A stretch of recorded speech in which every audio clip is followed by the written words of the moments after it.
चुनौती जयललिता के सामने भी कम नहीं थी। एक तो इतिहास की चुनौती थी कि तमिलनाडु में एक बार डीएमके, एक बार अन्ना डीएमके, यही चल रहा था 28 साल से। इस बार नहीं चला। क्या किया जयललिता ने ऐसा कि करुणानिधि की चुनौती ही न रही। डीएमडीके के विजयकांत कुछ कर ही नहीं पाए। करुणानिधि का कांग्रेस के साथ आना भी कुछ उनको मदद नहीं दे पाया। देखिए,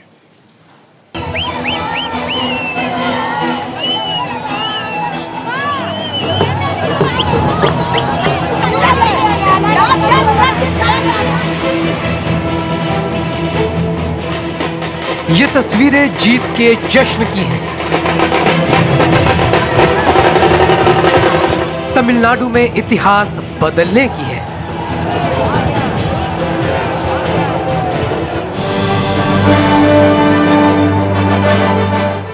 तमाम अटकलों, तमाम भविष्यवाणियों को ध्वस्त करते हुए जयललिता ने आखिरकार वो कर दिखाया जिसके होने की उम्मीद कम लग रही थी। लगातार दूसरी बार जयललिता ने चुनाव जीतकर इतिहास को बदल दिया है। I am overwhelmed by the resounding victory that the people of Tamil Nadu have given us. It is truly historic because after 1984, no ruling party in the state has been able to win the elections and form the government a second successive time.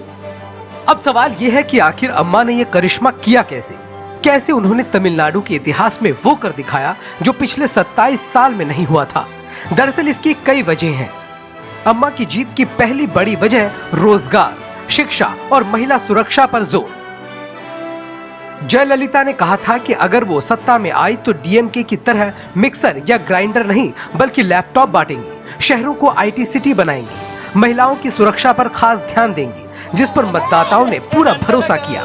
जो निचले तबके के लोग हैं उनके लिए maximum कार्य करे, जैसे कि दवाइयाँ, अस्पताल में देख रेख, पानी के बारे में, पावर का कोई प्रॉब्लम सॉल्व किया और कोई स्कैंडल होने नहीं दिया अपने कार्यकाल में।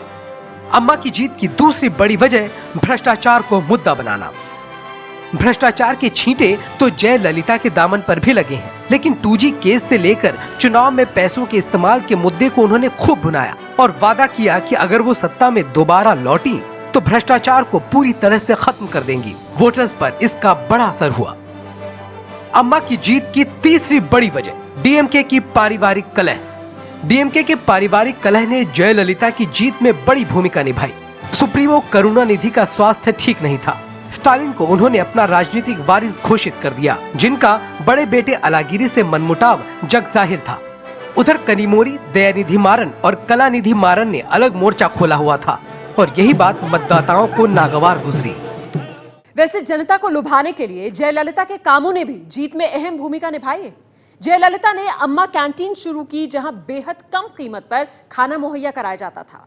तमिलनाडु में अम्मा मिनरल वाटर, अम्मा सब्जी, अम्मा सीमेंट भी सस्ती कीमत में बाजार में मिलने लगा। इतना ही नहीं, इस बार उन्होंने अपने घोषणा पत्र में 100 यूनिट बिजली और सार्वजनिक स्थान पर फ्री वाईफाई का भी वादा किया है।